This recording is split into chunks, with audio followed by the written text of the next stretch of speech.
next teller is in second year, an up-and-coming comedian, storyteller, performer, and in the fall I had the pleasure of teaching a unit on storytelling. And Brian and I like to offer opportunities to sort of new and upcoming storytellers who have never been on a show like this. So André told a wonderful story that fit really well with tonight's theme. He's originally from Brazil, but I wanted to give him this opportunity to come and tell his story, and you'll see how great he is. So without further ado, please welcome to the stage, André NG.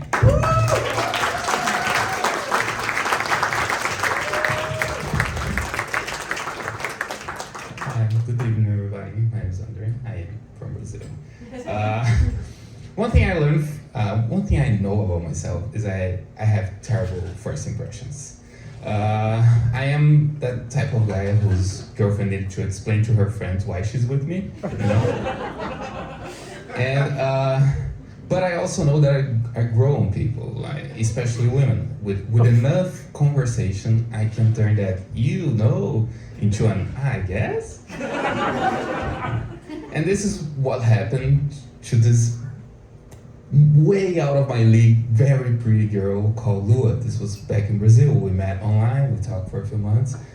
And she lived in a different city, but often would come to mine for work. And she messaged me like, next time I'm working there, photo shoot, in the busiest city in Brazil, but her assistant would be late, so it would delay our date. And since she was very pretty and I was very desperate, I said, I volunteered, like, I can help.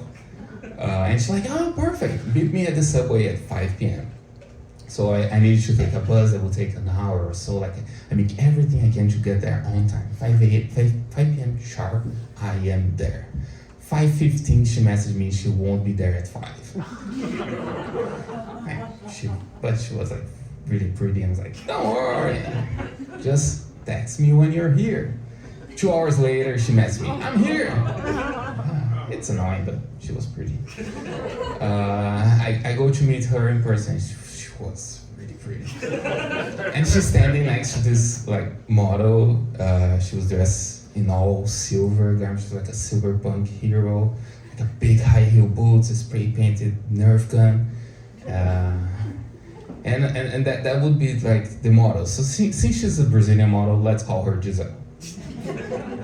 And Lua tells us she needs to eat something before we start. So while Giselle is doing her makeup, I go with Lua to a grocery store where she buys a bottle of wine and a pack of Oreos. Really classy. And we go to the checkout, and due to some poor shelf positioning, you could not see the short line from the regular line. So when the cashier yells, next, a really old woman comes out of nowhere and cuts in front of her. But not really because she was right. But Lua would disagree with me here. If I remember exactly, her words were, sure, go ahead, you're about to die anyways. 15 minutes into our date. She was so pretty.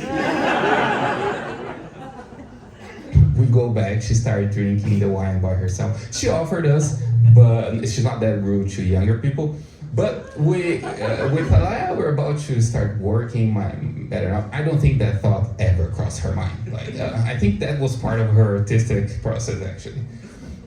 And she explained what we were going to do. We're going to go to the middle of the busiest street in Brazil while the traffic light is red, take some photos, and when yellow starts flashing, just run back and try not to be run over. Great. So, since the model could not walk or either run, I was escorting her to the middle of the street, and then I had to run back behind the camera. But I'm doing all of this holding Lua's backpack, Giselle's backpack, and the camera case, so I'm just like, just Igor, the backpack Megazord, strolling through the streets of São Paulo. And we do that for a while, and I could see it was frustrating Lua, like the amount of time she had. Especially when I looked at her and she was shouting, fuck this red light, fuck, I can't believe this, I can't believe this, and I can't take one single photo. Every single time. The busiest street of Brazil. As if we were not getting enough attention with Barbarella Silver Surfer edition. And then she finishes the bottle of wine by herself. And she gets really drunk. I don't think the pack of Oreos hold their end of the deal. And she also gets really horny. And she starts to come on to me really hard.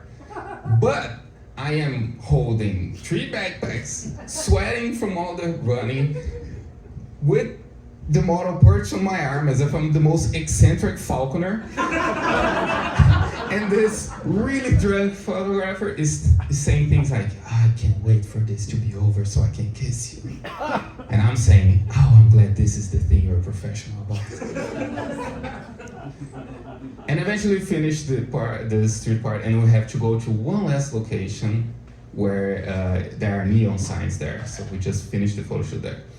And her now 5 hours late assistant arrives. And he is the most douchebag looking person I've ever seen. Like long blonde hair, skateboard cap, like camel cargo shirt, sleeveless shirts. It looked like he just left a Disney audition to play the guy who learns it's not okay to bully. And he grabs him, comes to introduce him, and she goes, hi, so this is my boyfriend. I have zero reaction, I'm just stunned. But Giselle, my trustee and witness parrot, she goes, what? What the fuck? And by now, I think you are all wondering, like, how pretty is she? Right? I think at least that was what I was thinking as the 4 of us walked to the next location, like. And I saw the bus that would take me home pass by. And for some reason I just say, oh, that's my bus. And Giselle looks at me and goes, you should take it. Yeah, I should. And I drop all the backpacks and I run one last time that night. And I've never heard from Lou again. And if you have to take one thing from this story, is stay away from unpaid labor in first dates. Thank you very much.